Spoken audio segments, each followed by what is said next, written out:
It is the sick that comes to the hospital, and the hospital is your church. And Lord, as for me as your servant, I am not worthy, Father God, to speak your word. But Lord, I ask that you use me as your mouthpiece. It's not my own words, but yours, O God. Lord, circumcise our hearts, rebuke us, and encourage us. Because we come before you longing for infilling. Thank you, Lord. Be glorified. In Jesus' name. Amen. Amen. Amen. So, good morning po. Bear with me. It is my first time to preach here. Yeah, sabi niyan.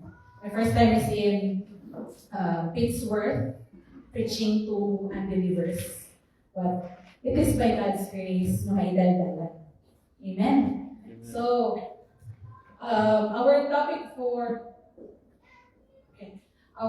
the topic that was given to me by our pastor is, of course, the resounding topic of commitment. We've been listening to a few much already na marami na tayong napakinggan about commitment. What does it really mean? Hindi nakakasawang i-preach ang commitment because there are times that our commitment is being tested.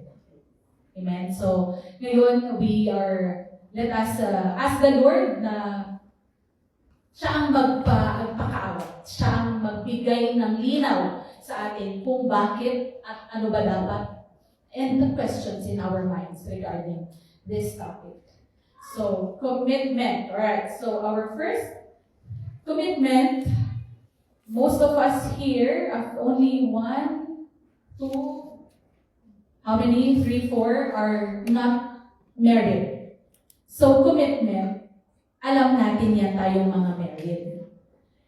But as to our topic for today is not just commitment as husband and wife, but also to God, to Christ, and His works, and to the Church of Christ.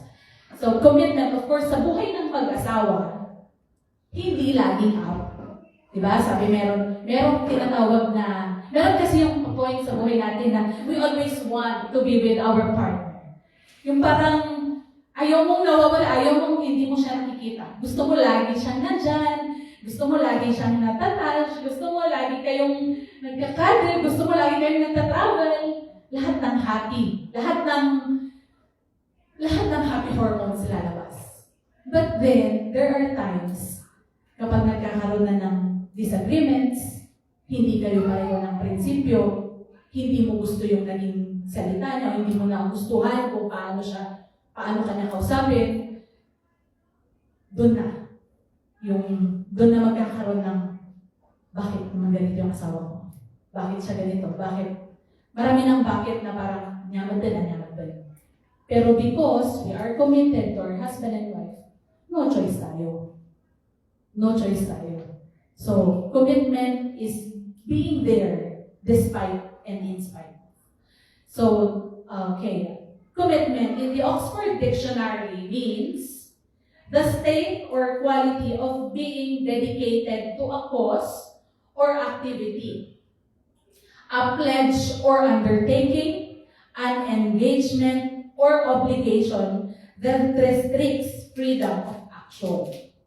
It restricts freedom of action because you are committed or dedicated for something. Sa Tagalog, ang Tagalog na is pangako or pagtatalaga ng sarili sa isang tungkulin or gawain. Okay, so in contrast to volunteering, ang volunteering kasi, you just go if you are free. There is the convenience factor. But when it comes to commitment, whether you like it or not, because you are committed, you have to do it. Okay. So, ano naman ang applied meaning? What's the applied meaning of commitment? Commitment means a promise to do or give something, promise to be loyal to someone or something. Promise to do something, may it be in church, promise to be loyal to our living God, regardless. It is an attitude of someone who works very hard to do or support something. So kung titignan natin, meron yung superlative meron siyang superlative degree, or ibig sabihin yung pinaka or a highest quality required. Hindi siya, di ba? Good, better, best. Commitment is best. Hindi siya better. So, yun tayong highest na quality. So, there is certainty, there is assurance, there is confidence, there is a strong desire, and there is a steadfastness. Hindi natitinag. Hindi natitinag. So, tayong mga Kristiyano, as soon as we have accepted the Lord Jesus as our Savior first, who has cleansed us and made us new, and then He becomes our Lord. So there are commitments in a Christian life, in our Christian life, that is required. So so there are 3 levels of Christian commitment. So the first is commitment to our Lord Jesus Christ. So let's read in Colossians chapter 2, verses 6 to 7. Colossians chapter 2, verse 6 to 7. Colossians NIV, please. Colossians chapter 2, verses 6 to 7.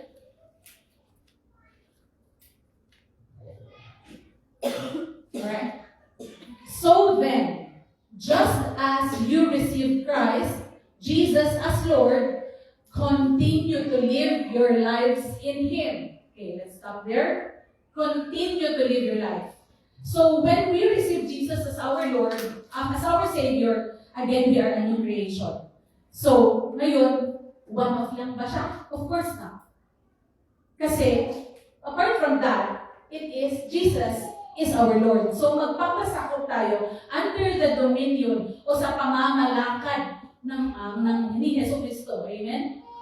So, continue to live your lives in Him. Anong sabi niya doon? That means you continue to do His will and not living the life you want yourselves to have. Kasi, di ba meron tayong mga pangarap? Mga bata tayo, anong gusto kong maging? Gusto ko maging astronaut. Sabi ko noon, pero mahina naman ako sa math. Pero naging accountant ako. I don't know, naitalagan na ako ng Panginoon doon. But, as Christians, hindi na yung kung ano yung gusto mong maging sa buhay. There can be dreams, but then it is up to God where to put you. Kasi di ba meron yung sa buhay natin, we keep on doing, parang ulit-ulit ko namang ginagawa, pero bakit hindi yata talaga? Hindi yata talaga. So, dyan na papasok, saan ba tayo nilalagay ni Jesus? Alright. So, live your lives in Him. So, that means doing His will. Amen. So, in verse 7, rooted and built up in Him, strengthened in the faith as you were taught, and overflowing with thankfulness. Rooted and built up in Him. Sabi niya doon. Okay. Rooted. Basahin na natin. Rooted and built up in Him. Ano bang gusto niyang sabihin? Paano ba maging rooted? Paano ba mag-build as kay Jesus? Sabi niya sa kanta natin kanina, and even in our Sunday school, that Jesus is the rock, di ba? So, paano tayo mai-implant? Kasat mo tayong maagramot hinihapon Jesus. Let's read in Matthew chapter 7, verse 24. Matthew chapter 7, verse 24. Okay. So, let us all read. Everyone who hears these words of mine and puts them into practice is like a wise man who built his house on the rock. Ayan. So, ang keywords niya, we hear the message, right? But, who hears these words of mine and puts them into practice. Mas essential yun. It's like a wise man who built his house on the rock. So, the question is, how can we be rooted? Let us put what we hear into practice. We obey. Amen? So, ayun. How can we be rooted and built up if we keep being uprooted or lose yung pagkakaplan natin? So, paano ba? Bukod sa, of course, putting it to practice, how do we be rooted? How do we keep ourselves rooted in Christ? First, We pray. We pray. We read our Bible in the next. Let's not miss Bible studies and prayer meetings. Kasi yun, we read our Bible and we pray. Sometimes it is hard to read our Bible. Amen? Kasi it's overwhelming. Hindi mo alam kung saan ka mag-umpisa. Ano ba to? Cover to cover ba? Genesis? Revelation, kasi hindi ko pa maintindihan anong gusto niyang sabihin. That's why if it is really hard for us, let's bring ourselves to Bible studies. Let's bring ourselves to prayer meetings. Because even our prayer meetings in this church, we have word. And prayer. Prayer and petition. Yan yung ilalayout na natin yung request natin. Of course, may kailangan tayo, di ba? Hindi porke bayad na ang bahay mo dito, meron settled ka na, wala kang kailangan. Imposible yun. Deep down inside there is. Maybe something is blocking, that's why you think that you don't need anything. And a lot of people, sadly, think that way. Kaya iniisip nila, oh, anyway, I'm free, I'm okay now, I'm well off, I'll just go traveling. And magwaldas ng pera. Tapos samantala, maraming naghihirap. And the commandment is of Christ, give to the poor, give to the help the needy. Amen. Okay. So, the church has activities to strengthen us and help us to bear fruit, like discipleship groups, but we do not attend sometimes. These church activities are opportunities for us to be rooted in Christ.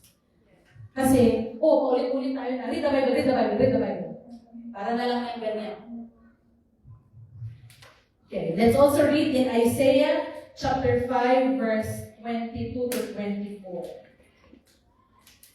Isaiah chapter 5, verse 22 to 24. In NLT, please, NLT version. New Living Translation.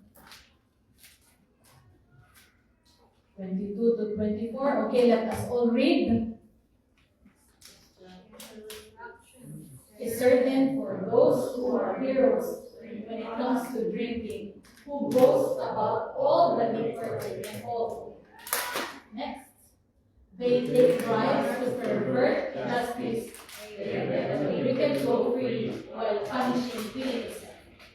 Next, therefore, when you all disappear like burning straw, their roots will rot and their flowers will wither. For they have rejected the law of the Lord Almighty. They have despised the word of the Holy One. That's right. Of the Holy One of Israel. Alright, so in verse 22 to 23, it talks about doing whatever we want that pleases ourselves rather than pleases God. Diba nabasa natin kanina? Drinking. Who boast about all the liquor they can hold. Palakasan sa tunglahan. Oh, may mga ganon. Malakas uminom. Malakas uminom yan. Sama natin yan. Tropa natin yan. Malakas kasi uminom. Yun yung pride nila. And then in verse 23, sabi, they take bribes to pervert justice.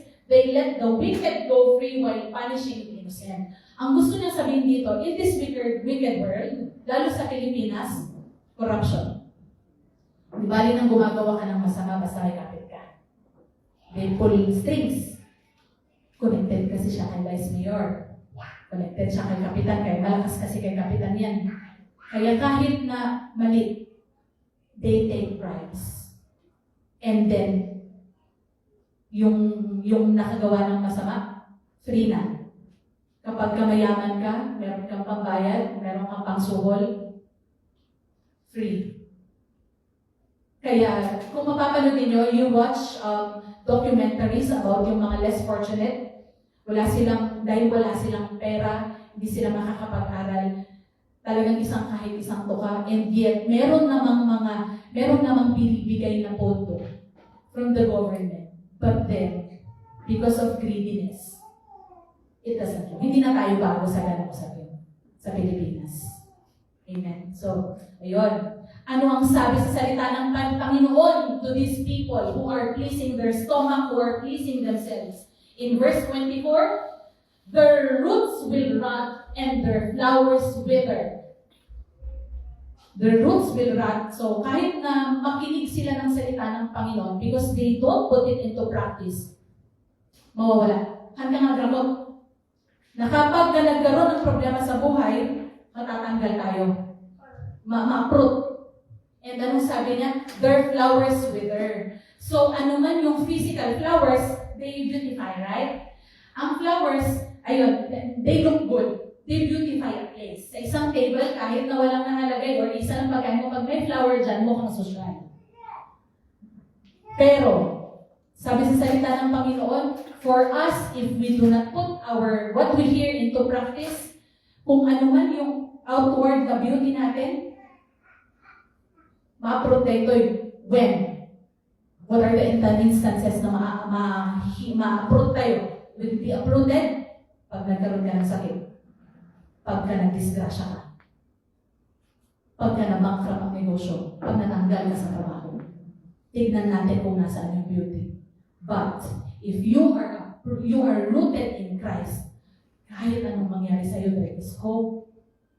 There is hope that it will come to pass. Because the Lord is your Savior. Because you have Jesus in you. Amen? So that is the inner value that we should look forward to.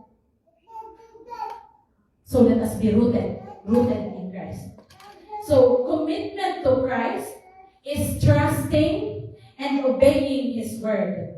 Then you will be a disciple of Christ. So trusting and obeying. Hindi ko sinabi na trust and obey lang. Trusting, so may ing, that is the act of doing. You are doing it continuously. Because in life, hindi lang naman laging ganito. Kapag nandito ka na, are you going to trust? Are you still going to obey?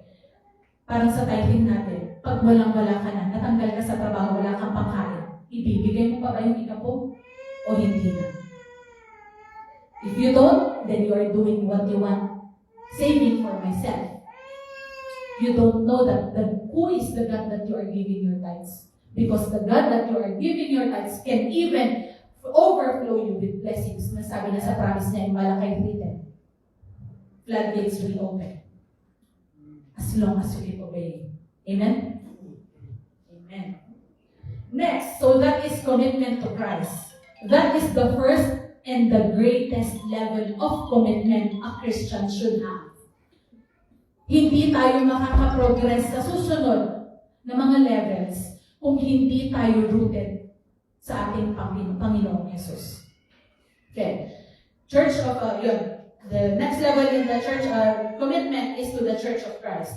Let us read in, ano bang ibig sabihin ng Church of Christ? Church, in the Greek word, means ecclesia, or that means assembly, congregation, or meeting. So it is a group of people. It is an assembly. So we are a church.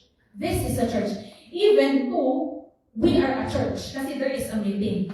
We are a Church of Christ. Kapag kami ni Sister Gian, we come together, we talk about Jesus Christ, we talk about God, we testify about His goodness. There is a church already there. And the word of the Lord says, when there is when even 2 or 3 come in my name, I will pray. There I am in their midst. So, in the New Testament, a church is identified as a community of believers in Jesus Christ. Okay. Ang question, is it biblical for every believer to join a local church? Kasi pwedeng di ba? Basta nag-ibongak. Basta nag-church ako. Kahit saan. Tignan natin. Let's read. There is no actually direct words that will say that you and I should go in a place of worship and commit ourselves there. Wala. So granted that there is no direct command in the scripture that says every Christian must join a local church, but there are scriptures that indicate that every believer must be a member of a local church. Let's read in Matthew chapter 16, verse 18 to 19. Binasa ito ni Sister Gian kanina sa Sunday School. Matthew chapter 16, verse 18 to 19 in NLT, please. Matthew chapter 16, verse 18 to 19. 18. 18 to 19. Okay. Let us, this is Jesus talking to Peter. Okay, let's all read.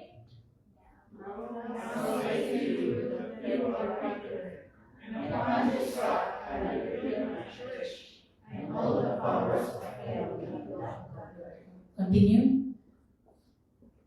And I will give you the keys of the kingdom of heaven. Whatever you lock on earth, you will lock in heaven. And whatever you open on earth, you open in heaven. Amen. So this, in here, Jesus suggests here the pastoring role of Peter, or the spiritual charge over Peter, over the believers of Jesus Christ. Ito yung sinasabi niya na kay Peter na ikaw ang alagaan mo ang flock. Alagaan mo ang mga nananampalataya sa akin. So the preceding topic of this is the list about the Pharisees and the Sadducees. Kung babasahin natin dito in Matthew chapter 16, basahin na lang ninyo. Yung previous na paragraph, it talks about, sabi ni Jesus na, be careful about the list of the Pharisees. So sinasabi niya doon na, be careful doon sa teachings ng mga Pharisees and Sadducees. Kasi, before, the Pharisees and the Sadducees, indeed they obey the law. But, in their heart, there is no love. They just obey. They just do it. Kasi yun ang tradisyon, yun ang nakasanayan, but it is not out of love and reverence to God. So, Jesus charges Peter to take care of the believers through spiritual discipline and feeding them with the teachings of Jesus Christ so that they will not be deceived by the teachings of the Pharisees and the Sadducees. Kung babasahin natin doon, sabi niya, di ba, whatever you open on earth, whatever you lock on earth will be locked in heaven, and whatever you open on earth will be opened in heaven. Pero yung NIV nito, NIV version. Whatever you bind on earth will be bound in heaven, and whatever you loose on earth will be loosed in heaven. Anong ibig sabihin ng bind? To bind is to tanggalan. Parang hindi siya shaky. Kasi, di ba, ang bata, pagka napakalikot, ginagano natin, tumigil ka na. We hold, we bind. Ngayon, tayo din, as mga mature na, kung wala tayong spiritual discipline, we can do whatever we want, di ba? Kung hindi tayo magsisik ng discipline from the word of the Lord, we can just do whatever our body pleases to. So okay lang magbukbang. Pero gluttony na pala yun. Okay lang na magdamit tayo ng sexy. Pero we are causing people to stumble already. Marami tayong mga pwedeng gawin, lalo na at yung mga napapanood natin at saka nakikita natin sa paligid. Kasi okay lang. Before, when I was a child, yung LGBT, talagang no. Baklamot ko na napagitatan ko, sabi ng tatay ko. Tapos ngayon, okay na. Okay na kapag nagsabi ka ng against them, ikaw pa ang mapapasama. And it is bound to happen because it has been prophesied. The days are getting wicked, more wicked and more wicked. But if we do not seek for spiritual discipline, so whatever you bind on earth will be bound in heaven. So kung ano yung disiplina mo dito, ganyan din pag nasa langit ka na. O di ba, hindi ka na naghirap kasi nasanay ka na. Hindi na malaki yung adjustment sa'yo. Ang problema, pag hindi naman napunta sa langit. Diba? And whatever you lose on earth will be loosed in heaven. So, nuan niya, sorry, magtatawagin lang. Nuan niya, ipalubos mo. Whatever you allow na mangyari dito, ganun, i-allow mo din yan sa heaven. So, dito, that's why in connection to, dito is, di ba, Jesus is talking to Peter to take care of the flock, to give them the spiritual discipline that they need, because when they go to heaven, that is what, itutuloy lang din nila ang buhay nila just the same. Ganito din. Let us also read in John 21 verses 15 to 17. John 21 verses 15 to 17. John 21 verse 15 to 17. Alright. Okay. So let's read. When they finished eating, Jesus said to Simon, Simon, son of John, do you love me more than this? Yes, Lord, he said. You know that I love you. Jesus said, feed my lambs. Next. Then Jesus said, Simon, son of John, do you love me? He answered, yes, Lord, you know that I love you. Jesus said, take care of my sheep. Next. Third time he said again, Simon, son of John, do you love me? Peter was hurt because Jesus asked him the third time, do you love me? He said, Lord, you know all things. You know that I love you. Jesus said, feed my sheep. So, merong charge kay Peter to feed the sheep. This indicates that the sheep should come together so that Peter, or being the same, or yun, if you feed the sheep, so the church, people should come together to church to be fed. Yun yung indication niya dyan. Amen? So, hindi man sinabi na nagkaroon dapat ng church, pero the role, the overseer role na binigay kay Peter, yun ang nagsasabi na dapat meron coming together as a church. Amen? Okay. So, what does the church do ba? Okay, so nga tayo, ito, church na tayo. Ano bang responsibility ng church? So let us read in Acts chapter 2 verse 41 to 47. Acts chapter 2 verse 41 to 47.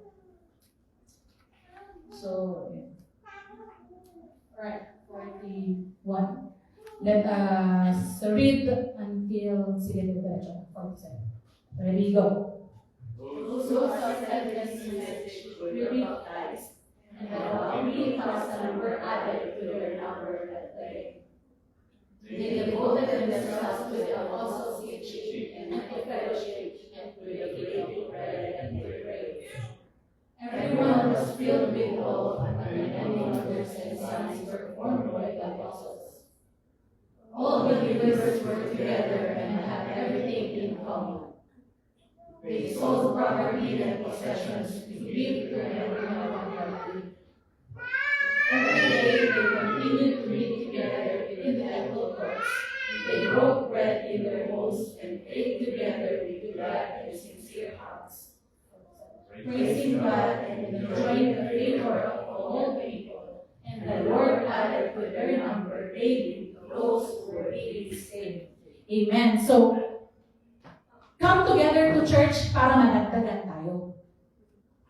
Yun yung isang message na gusto nang sabihin. Tamo, yung unang verse na sinabi na, binasa natin in 41, there were added 3,000 ba yun? Tama ba? 3,000. Tapos sabi niya na naman sa dulo, to their number daily were those being saved. So, there are four things that the church does to us as submitted to the Church of Christ. Number 1 is devotion to the apostles' teaching in verse 42. In verse 42, sabi niya doon, they devoted themselves to the apostles' teaching and to fellowship, to the breaking of bread and to prayer. So, apostles' teaching, fellowship, breaking of bread, and to prayer. Yun yung mga apat. Kaya kapag may prayer meeting, Bible study, this is what we do. And even here. So, yan ang isang dapat gawin ng isang church natin. And let's also read in 2 Peter chapter 3 verse 18. So that is devotion to the apostles' teaching. 2 Peter chapter 2 verse 3 to 18. But grow in the grace and knowledge of our Lord and Savior Jesus Christ, to him be glory both now and forever. Amen. So, you and I, hindi tayo pwedeng nakastagnant lang sa kung anong alam mo. As a Christian, the will of the Lord is for all of us to grow. So, but grow in the grace and knowledge of our Lord and Savior, Jesus Christ. Sino ng mga matatagal na Kristiyano dito? Ayan na, magtaas na mamaya na nga kayo. Magpapakwis ako pagkatapos. But sabi doon, we should grow. Let's assess ourselves. Kung saang level na tayo. Kasi kung andun ka pa din na ayaw mo pa rin magdasal kapag pinagdadasal ka, or parang yung pinaka, anong grades ko naman? Di ba alam? Medyo mag-isip-isip naman tayo. Bato-bato sa lahat. Ang tamaan, blessed. Amen? Amen. Kasi kung matamaan kayo, ibig sabihin receptive ang puso nyo. Kung hindi kayo natamaan, ayun na lang. Kasi bato na. Amen. So let's also read in 1 Peter chapter 2 verse 2. 1 Peter chapter 2 verse 2. Sige, let's all read. Therefore, babies, take your spiritual milk, so that by it you will grow up in your salvation. Amen. So, like newborn babies, crave pure spiritual milk. Ang gusto niyang sabihin dito, hindi dapat tayo nagre-rely sa preaching. Pure spiritual means you read directly from the Word of God. Kasi hodang man chapter. Ang importante, tuloy-tuloy kang mag-feed ng pure milk. And then eventually, if you desire, the Lord will lead you tuloy-tuloy din yan. Lalaki ka. Lalaki ka. As long as you desire to grow. So, number 2, what does the church do? Is to fellowship and breaking of bread and prayer. So, dapat talaga nagkakainan. Hindi lang fellowship. Dapat nagkakainan din tayo ng mga may share and prayer. But then, hindi lang naman na physical food.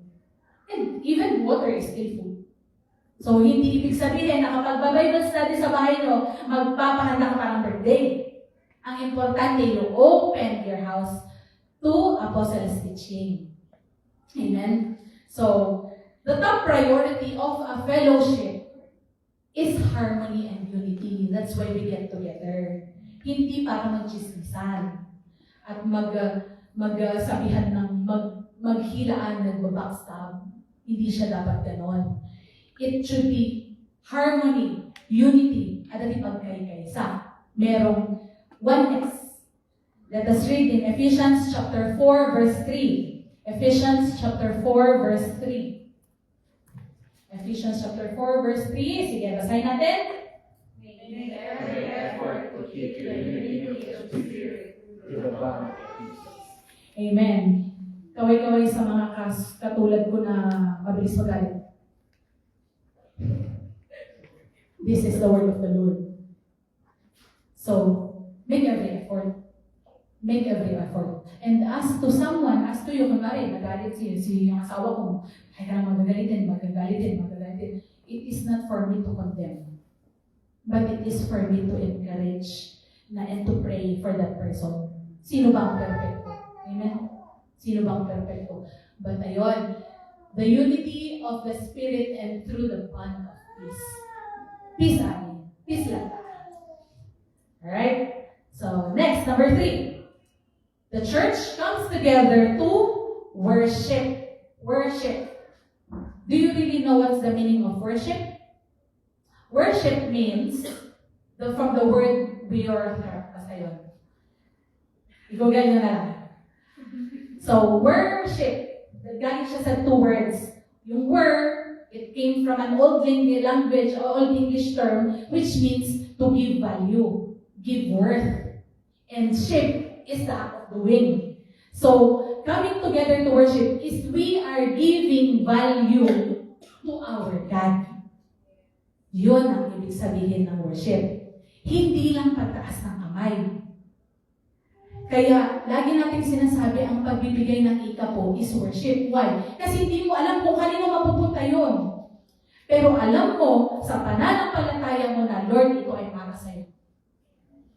That's why you give your tithes even though it's unseen. God is unseen. But because you give the value to your Lord, that's why you give. But if not, sabi nga nabasa natin kanina, sell your belongings. Give to the needy. Kung ayaw natin mag-obey. Amen? And let's read in John chapter 4, verse 23 to 24. John chapter 4, verse 23 to 24. Yeah. Alright. Yet the time is coming and has now come, when the true worshippers will worship the Father in spirit and in truth. For they are the kind of worshippers the Father seeks. Ayan. So, in spirit and in truth, sa katotohanan, nung kahit na wala nang nakatingin sa'yo, paano ka? Kahit walang pastor na nagtitingin na nagbabantay sa dalaw, paano ka? So, that is the kind of worshiper that God seeks. And lastly, as what does the church do? Number 4 is for evangelism. In verse 47, basahin na ulit natin yung Acts chapter 2, verse 47. Acts chapter 2, verse 47. Yung kanina yung sabi natin about the worship, it is praising God and enjoying the favor of all people. That is the worship part. And lastly, and the Lord added to their number daily those who were being saved. Evangelism. So it's also, this is a call for everyone who has tasted the saving grace of God. So kung nagbago ka na ngayon, gusto mo din i-share kung ano yung nangyari sa'yo. Parang ito, no Bible study sa Dalwalino. Kasi friend namin talaga yung pinuntahan namin. Nagtaka sila, anong nangyari? Anong nangyari sa inyo? Eh sabi ko, dahil hindi nila maintindihan, i-open mo na lang yung bahay mo ng Bible study. And they opened it. And then see, I believe, and then sabi nila na, as long as you will allow the word of the Lord na spoken here, we will come kahit 3.5 hours drive. Wala. Sabi nila, oh, praise the Lord. Praise the Lord. Kaya, talagang, alam mo yung joy, yung peace na nararamdaman mo, gusto mo din i-share sa mga tao kasi hindi mo alam yung kausap mo kahit na smiling face o laging nakatawa, deep inside pala, may nangyayari. Amen? So, parang ako si Mother Rosa, sabi niya sa testimony niya kanina, 3 times that she were suicidal. With her smiling face, who would have thought? But only by God's grace that Jesus has always been saving and saving and saving. So we do not rely on how someone looks, on how someone, yung demeanor, yung dadala niya sa sarili niya. Kasi mind you, yung mga tao na palaging masayahin, yung laging nagpupunta sa mga gusto, may fellowship, may gathering, pero alam mo yung gusto lang niya laging masaya kasi ayaw niya na sa bahay, ayaw niyang mag-isa kasi nalulungkot. Kasi sa bahay lahat ng problema papasok. Diba? Kaya, as a mother, tayo sa mga nakaranas parang ako na stay-at-home moms, it is hard to be at home. Kasi yung utak mo laging tumatakbo. Lagi kang nag-worry. Lagi na lang na gusto mong tumigil na yung utak mo. It happened to me. And I was just writing and I did not know Jesus has not yet found me at the time. Yung utak ko, I was just keep writing on my notebook to stop. Kasi I don't want to kill myself. Because my children, but then my head just keeps on pounding na it's just overwhelmed na hindi ko na maintindihan. And then I just keep writing to stop. Na I excluded myself from gatherings anymore. Kasi I was battling inside. Pero my family, they know me as you get yourself together. Diba? So, ayun. In fellowship, yung mga ganito gatherings, we check on one another. Kaya, kapag there is something bothering you, You speak. Which brings me to my, you bring yourself to church. Kasi sa church, hindi tayo magchichismisan sa buhay ng bawat isa. We ask for testimonies. We ask how you are so that we know how to pray for you. Because we know that that battle is not flesh and blood, but that is the demonic spirits that's torturing you. And it will stop you. And as a church, kung ako makarinig, kung si Sister Jason makarinig ng problema, the exhortation or the urge for her is to speak the word of God to that person. Amen. And as for us, kung wala hindi ka vocal na tao, you don't talk to someone masyado, let your testimony be how you live your life. And that's how they will see. That's how your light will shine bright. For you are called to be the light in the darkness. Sabi na sa salita ng Panginoon. Okay, so that is commitment to the Church of Christ. Meron pa. So yun. Commitment to the local church, what does commitment to a local church does to a believer? So yung nabanggit ko kanina is ano ba yung responsibilities ng church? So ito naman, ano ba ang magagawa ng church sa iyo at sa akin? Number 1, being committed to a local church allows every believer to be spiritually taken care of. It is in a local church that you and I will be nurtured, grow, serve, and be served, where I'm going to give and be given, and where I'm going to love and be loved. Because here in church, where you will find someone that will pray for you and someone that will also help.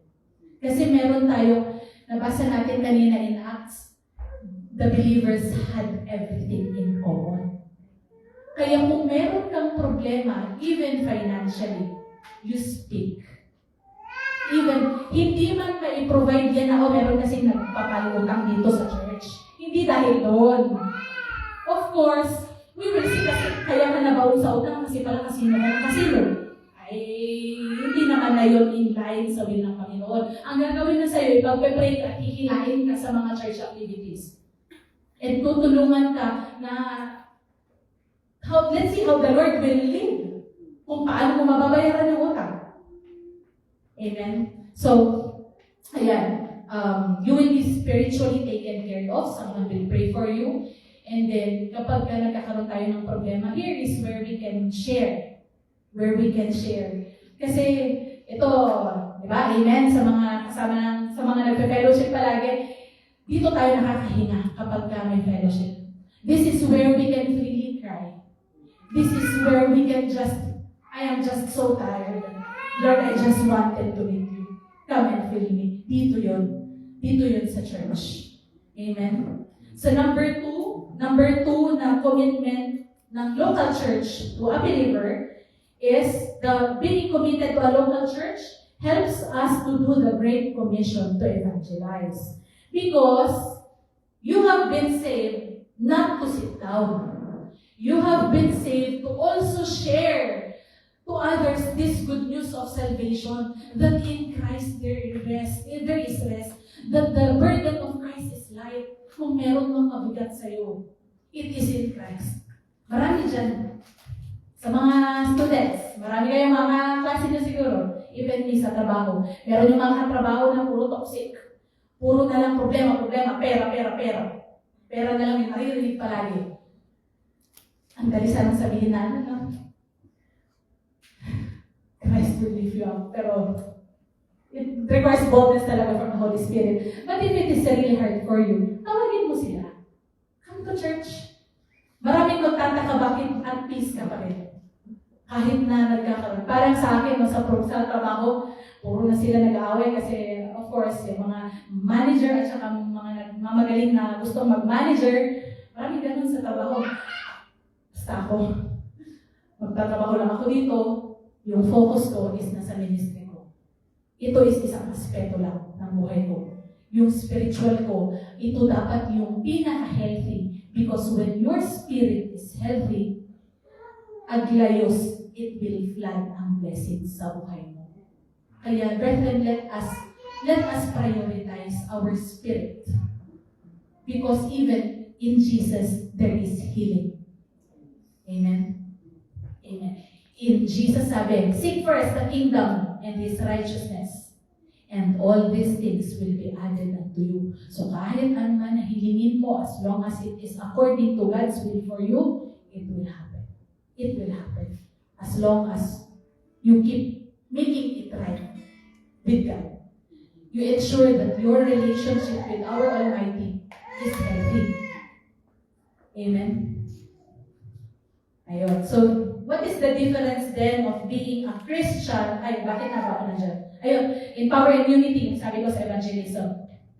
As a group, mas madali tayo mag-evangelize.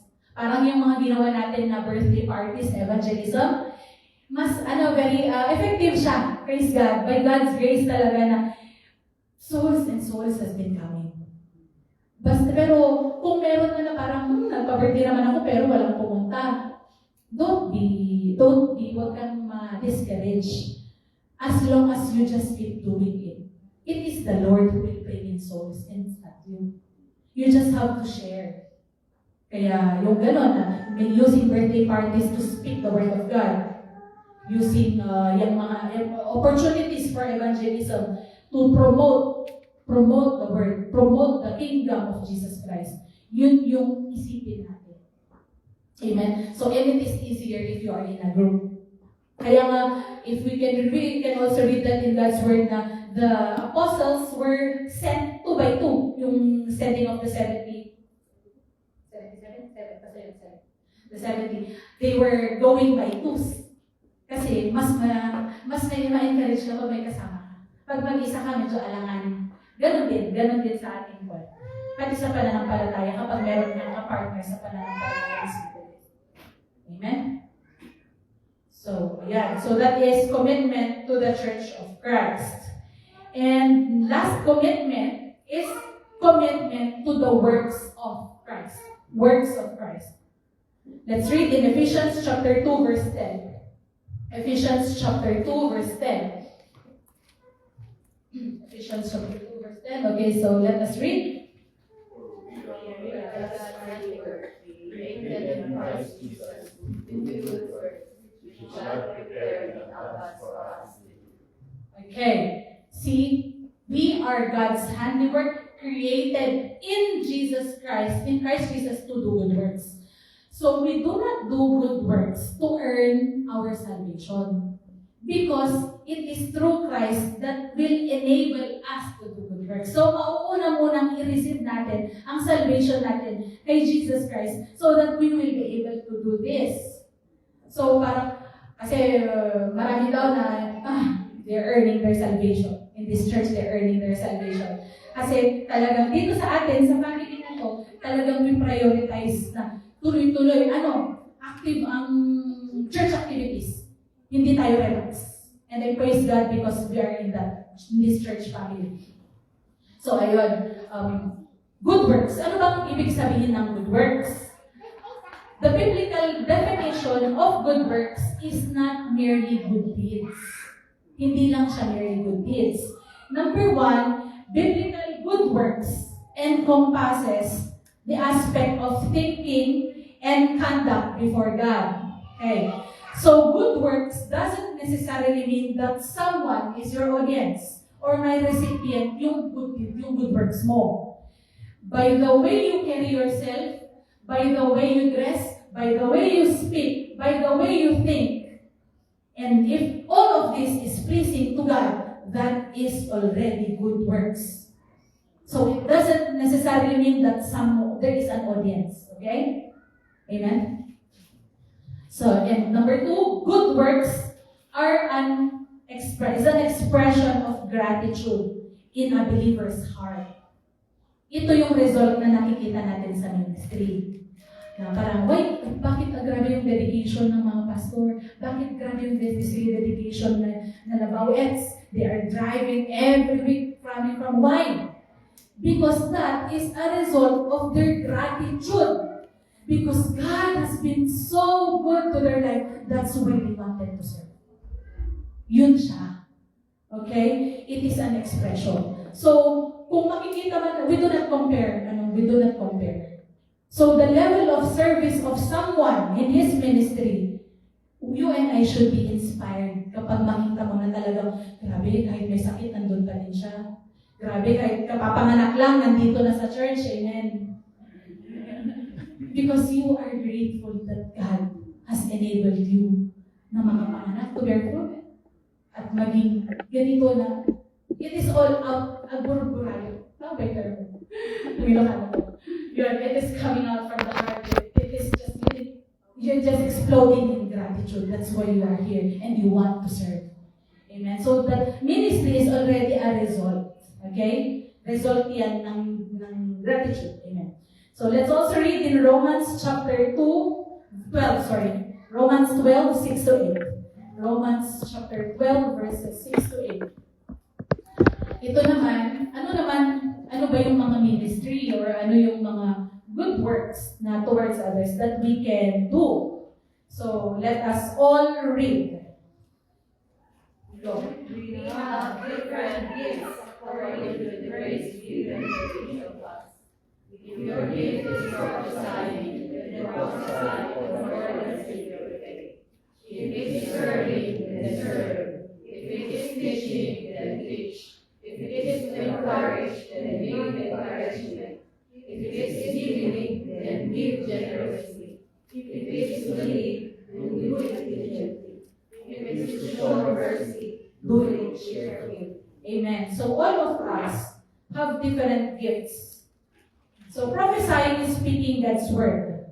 Prophesying by faith. So for example, a person is, ayun, gaya ng sinabi ko kanina, kung merong ang bigat-bigat ng mundo niya, pasan niya ang mundo, speak the word of God. That Christ said that His burden is easy and His yoke is easy and His burden is light. So follow Jesus, He will give you rest. Yan. Serving. Marami tayong may ministry dito, serving. Yung mga ministry ng dito, worship team, sa kitchen, sa itong pag-aayos ng chairs. We serve one another. So that may meron tayong tatungod maya para maganda naman itong worship service natin. We put effort. So this is serving. Hindi yung pupunta lang tayo sa church para upo. Let's seek to have a way na mag-serve. And we don't just serve people. Because through doing this service, yung pag-aayos na upuan, you are actually serving God. Because ito is promoting God's kingdom. Amen? Teaching. Teaching is yung ganito pag nagagamit ka sa pulpit or yung nagagamit ka na mag-word sa Sunday sa mga services, sa Bible studies, and even speaking to you kung it is a gift. Merong mga tao na hindi nila kayang magsalita. But when they serve, they are so diligent. So it's not just teaching. Hindi yung magagamit ka, hindi kasi ako magaling magsalita. Hindi lang po nakalimit ang serbisyo sa Panginoon doon sa pagtuturo. Amen. So number 4, encouraging. Did you know that your mere presence in the church is an encouragement? Kaya kung parang sa tingin mo, walang-wala ka talagang maibigay, bring yourself to church. It encourages yung mga katabi. So sabihin mo sa katabi mo, you are an encourager. You are an encourager. Amen. Okay. Number 5, it's giving. Giving. Ito na yung kapag merong exhortation na love gift o kaya kailangan po nang gagawin sa isang church, kailangan ng love gift para sa may sakit, sa mga pastors natin sa Pilipinas, and even to our pastors here sa Brethren, if it compels your heart talaga for that someone, if it's burden ka na they are in need, give generously. Give generously. The Lord will pay you back. The Lord will pay you back. Kaya ito, kung kunwari hindi ka maka-attend sa mga practices, hindi ka, kasi like music, music practice, Saturdays kasi yun. Kung hindi ka makapunta kasi meron kang trabaho, then bumawi ka doon sa ibang service, like the giving ministry. Amen? Number 6, leading. Leading, if it's to lead, do it diligently. Or in other version, I think in NLT, if it is leading, you do it seriously. Hindi yung, okay lang yan. Wala man lang effort. If it's, yung service mo is to lead, then do it seriously. Because it's for the glory of God. Amen. Hindi naman, wag natin i-accept na, hindi bale, alam naman ni Lord, parang ganon. Yan yung binigay sa'yo na responsibility, then you do it diligently. But then, if it also, kapag kinakain niya na yung lahat ng oras mo na nasa stress ka na, wala ka ng prayer, hindi ka na makapag-devotion, hindi ka na makapunta sa mga prayer meetings, kasi kailangan mong i-organize yung ganitong event. It is you are already working by your own strength. Hindi ka na, you are not allowing the Holy Spirit to work already. And ang mahirap pagka ganon, there is room for boast in your heart. Kaya tamang balance lang. Amen? And lastly, number 7, is to show kindness to others. Ito hindi lang siya nakalimit sa church. Ito actually yung makikita natin sa labas. Kapag wala tayo dito sa church, how do we show kindness? How do we treat our neighbor? How do we treat someone na nag-overtake sa'yo sa sasakyan? Yung nag-cut, or yung how do you treat someone na uunahan ka sa pila? Or sa trabaho, merong nabanggit, may nasabi sa'yo, nasaktan ka, how are you gonna respond to that person? You do your ministry. Kapag meron ganon, na you're tested, show kindness, and do it gladly. Because ang audience natin na pinaka-importante ay ang Panginoon. Amen? Amen. Okay. Let's also read in 1 Corinthians chapter 12, verse 4 to 6. 1 Corinthians chapter 12, verse 4 to 6. 1 Corinthians chapter 12, verse 4 to 6.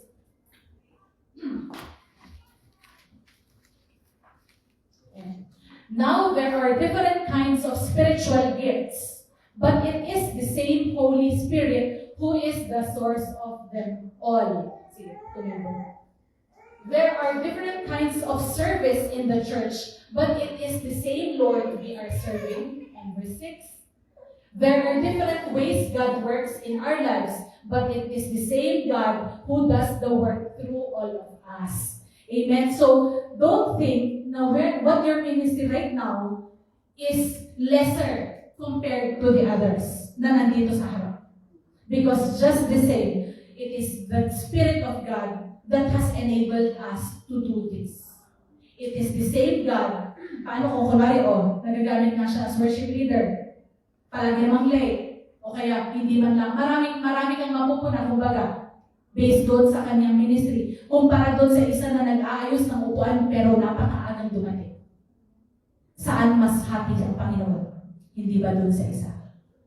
Kaya wherever we are, when we do not, let's not desire na lagi, gusto ko din nasa harap. Wherever the Lord has put you, do it diligently, do it, serve with your whole heart, and the Lord will see kung paano. Let the Lord promote. Amen? Alright. So, let's also read as an encouragement, Galatians chapter 6, verse 9 to 10. Galatians chapter 6, verse 9 to 10. So don't get tired of doing what is good. Don't get discouraged and give up, for we will reap a harvest of blessing at the appropriate time. See, meron pa konsuelo ang Panginoon. Hindi naman napupunta ito sa wala. Kaya nga, sabi nga nung sister natin na dinat na namin doon sa Dalwalino, grabe, dadrive nyo yung 3.5 hours, hindi kayo mag-overnight dito. Hindi niya kasi naiintindihan yung joy. Hindi pa niya naiintindihan kung bakit gusto mo na mag-drive ganun kalayo, even for just 1-2 souls. Because na yung perseverance mo is for God. Pag-ayatan niya ako, Diyos kaya kami dun. Amen? And, ayan. As to the works naman dito sa church, let's read Hebrews chapter 13, verse 17. Hebrews chapter 13, verse 17.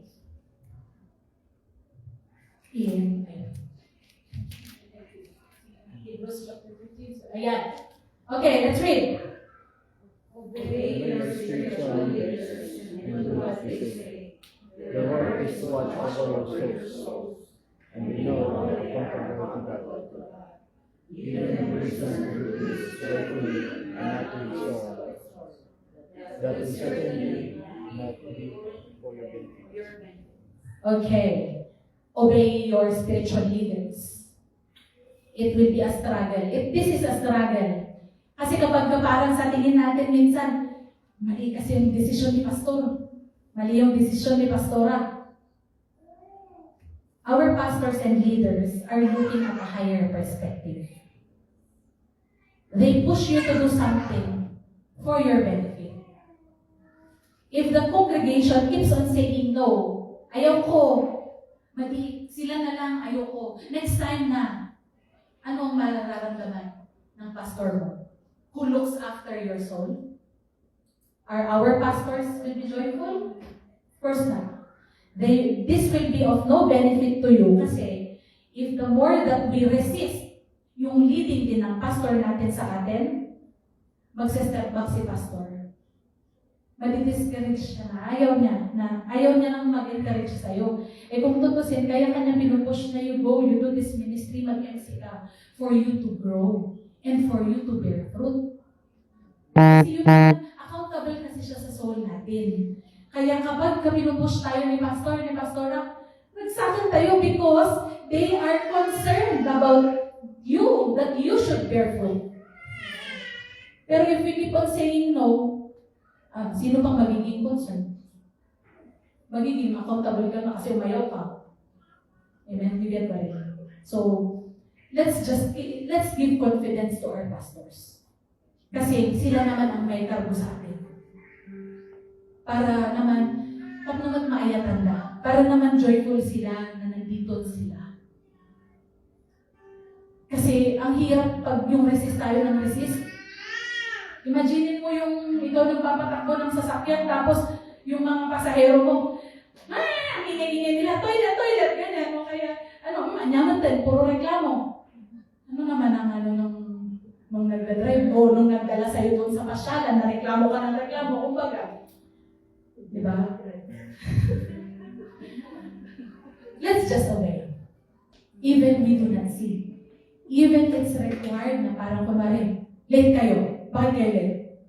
Isipin na lang natin, mahal tayo ng ating pastors, kaya tayo nare-review. Kasi pag hindi ka na-review niyan, hindi ka na mahal niyan. Mas mahirap yun. If it will be of no benefit to you. Okay? Alright. And lastly, ano ba ang nag-hinder? So that is commitment to the works, to your ministry. What hinders our commitment to our ministry? Ano yung mga nagiging rason? These are the common rasons. Pero hindi yun. Let's read in Ephesians chapter 2, verse 1 to 3. Ephesians chapter 2, verse 1 to 3. Okay, let's read. Once you were dead, doomed forever because of your iniquities. You used to live just like the rest of the world, full of sin, obeying Satan, the mighty prince of the power of the air. He is the spirit at work in the hearts of those who refuse to obey God. Amen. I go to 3. All of us used to live that way, following the passions and desires of our evil nature. We were born with an evil nature, and we were under God's influence just like everyone else. Amen. Alright, so meron three reasons why one is not committed or hirap siyang mag-commit. The first na sinabi niya dyan is the ways of the word. So this word. For example, you have committed to a prayer on a Saturday night. So, paano ka hinihila ng word? Or paano ka niya i-stop to be committed? Paano niya sineshape yung commitment mo? May concert. Si Sarah Heronimo. Gusto mo pumunta doon kasi minsan lang siya pumunta sa church. Ay, sa church. Pero Sarah Heronimo ay sa Christian. Minsan lang siya pumunta sa Perth. Pero may prayer meeting. Mas pipiliin mo yun. Kasi, ayan, fan ka. Next, number 2, na sabi niya is, ang nag-hinder sa'yo to commit is the desires of your flesh. For example, sabi mo, hindi ako maka-attend. Bakit? Wala kasi akong tulog. Bakit? Kasi pumarty ako kagabi. Naki-birthday ako. O kaya nag-hiking kasi ako. Nag-hiking ako, may pinuntahan ako ng umaga. Kaya naantok ka. So, pagod yung katawan mo. So, it is your flesh that is dragging you not to go to your commitment. And lastly, it is the ruler of the kingdom of the air. Satan. So, the devil. Like, for example, ayun, sa prayer meeting kasi, ikaw yung nakatalaga na maging MC. Nasa isip mo, hindi ako magaling. Hindi ako magaling, sis. Hindi kasi ako, hindi ko kaya. You are worrying kung ano sasabihin nila sa'yo. You are fearful na isipin nila, ano ba naman yung pag-MC na hindi maganda? Na baka mag-mess up ka. Nag-fear ka na yun, mag-mess up ka na hindi mo magawa, you cannot deliver. Kasi hindi ka magaling sa magsalita. Pero ano bang sabi ng Panginoon? You just go. It is up to God to convict. It is up to the Lord. Kasi hindi naman ikaw yung main event. Excuse me, hindi ikaw. Hindi tayo, hindi ako. Itong pag-preach ko, hindi ako ang main event. Ang salita ng Panginoon ang main event. Ngayon, kung hindi ka mag-go, edi mababakante, magre-raise up ang Panginoon ng iba. You miss the opportunity. Sayang. Diba? Parang ako, this week, so first time ko nga bumalik sa trabaho, wala akong time na talagang, of course sa bahay, hila ng anak ko, iyak si Abby, yung mga bata, hatid sa school, mamaya kakaupo mo ba lang, susundo ka na naman sa hapon. Tapos pag nandyan na sila, pastor, wala akong time. Galing pa kaming, nung Friday night, galing kaming dalawa pastora. Sabi niya sa akin, actually, it's okay. Kasi meron naman si Pastor Larry. But I don't want you to miss the opportunity. Sabi niya. Which is yun din yung nasa puso ko. I don't want to miss the opportunity. So, ayun, she has given me permission, kaya wala po ako kahapon sa prayer meeting, prayer fasting, at saka doon sa house blessing. Kasi I prepared for today. And it has been peaceful a little bit kasi kasama ko pa rin si Abby sa bahay. But praise the Lord because the Lord has prepared for us something na kakainin natin ngayon. Amen? So, ayun. Commitment is the attitude of someone who works very hard to support something. Yun yung required kapag magko-commit ka. So, ano bang example sa Bible ng mga commitment? First is Abraham's commitment. Commitment to God's promise. Mababasa natin ito sa Genesis chapter 22. You don't need to project this. Ito yung si Abraham, wala siyang anak when he met the Lord. And then, sabi pero ng Panginoon sa kanya, you will have as much descendants, offspring, as numerous as the stars. 100 years old na, 99 years old. Pag ikaw ba maniniwala ka pa doon? Paisokan mo lagi. Di ako, Diyos, wala nangatan. Pero he just believed. Ngayon, nanganak si Sarah. Si Isaac. Sabi pa ni God, i-sacrifice mo siya. So, bakit nag-promise ka sa akin na as numerous? Isa na nga lang yung anak ko, hindi mo pa maibakit. Isa-sacrifice mo pa yung isa sa altar. Papatayin ko kasi sabi niya, si Isaac, he will be killed in the altar as a sacrifice. Pero because he was committed to the promise of God, and he knows that God can raise even the dead to life, he still did it. Because he knows the God that he is serving. Walang empty promises sa Panginoon.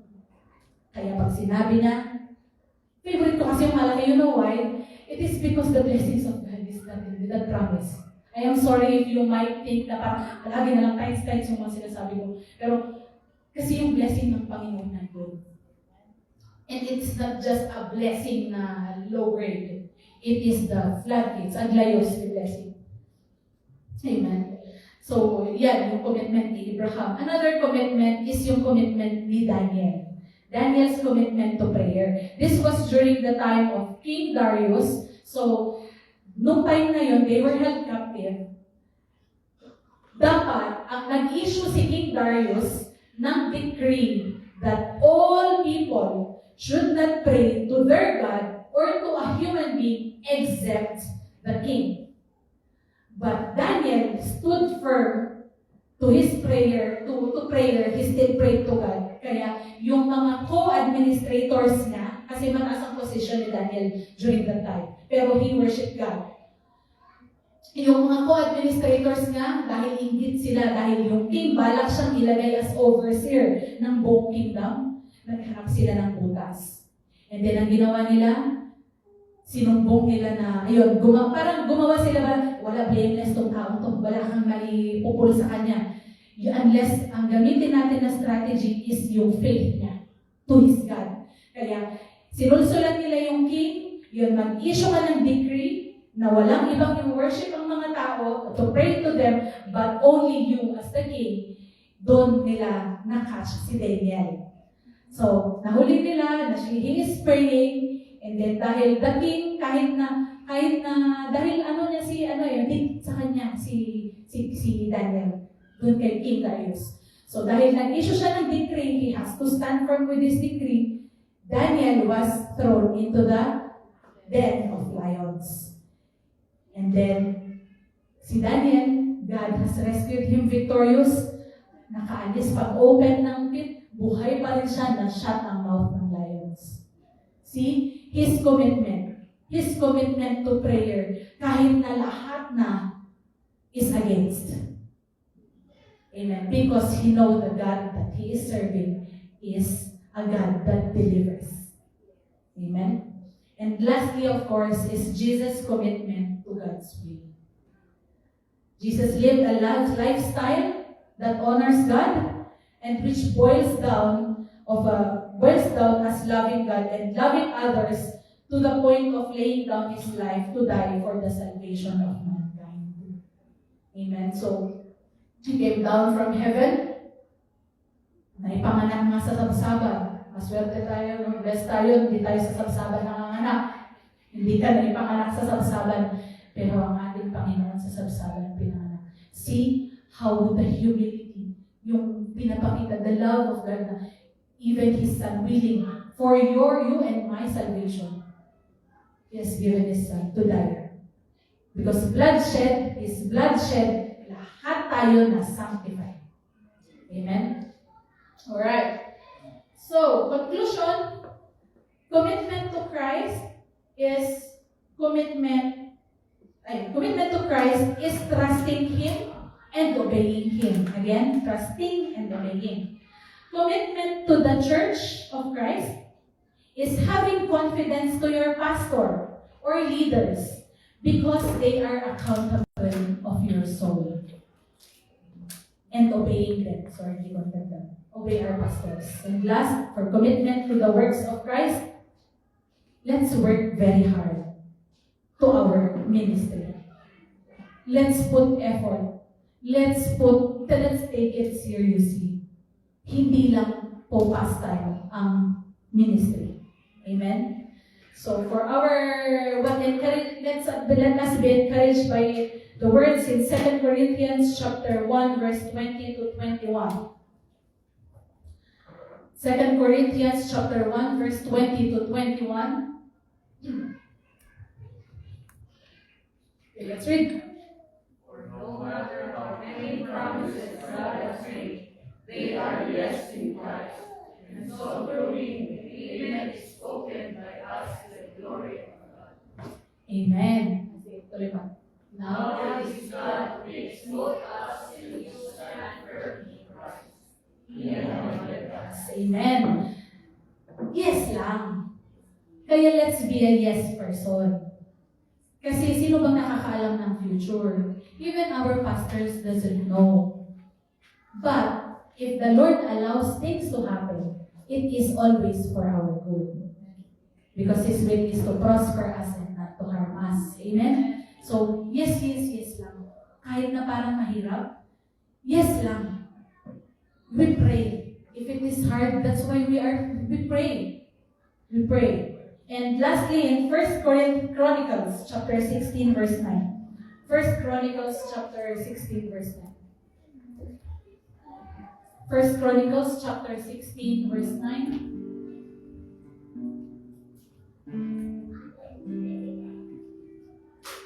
First Chronicles chapter 16, verse 9. Sing to Him, sing praise to Him, and tell Him of all His wonderful acts. Tuloy na ba?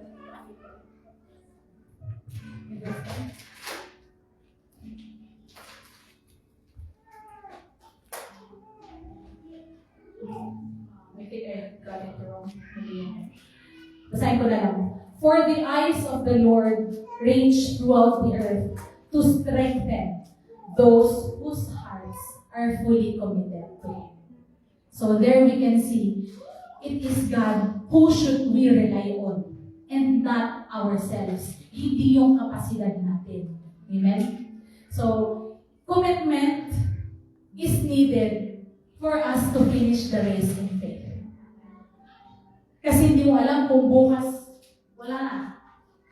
Kukunin ka na ni Lord. Or in 20 years, 30 years pa. But as long as you keep committed to Christ, don't fret. Don't fret. Because at the end of our race, the Lord will find us faithful. So let us sing this as our declaration. But first let's pray. Let's pray. Hallelujah. Lord, we are overflowing with joy that you are a living God that we serve. That you work miraculously for the goodness, for the prosperity of your children.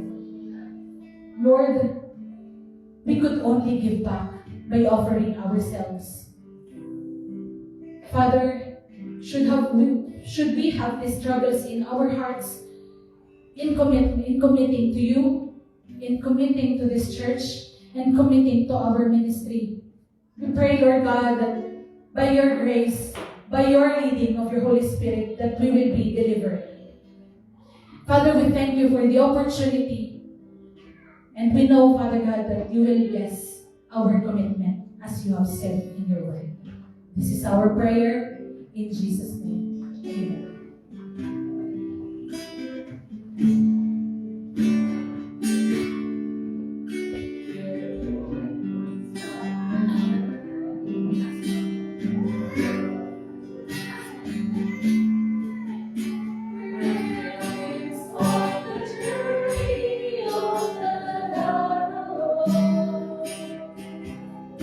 And those who gone before us, Lord,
shout with me.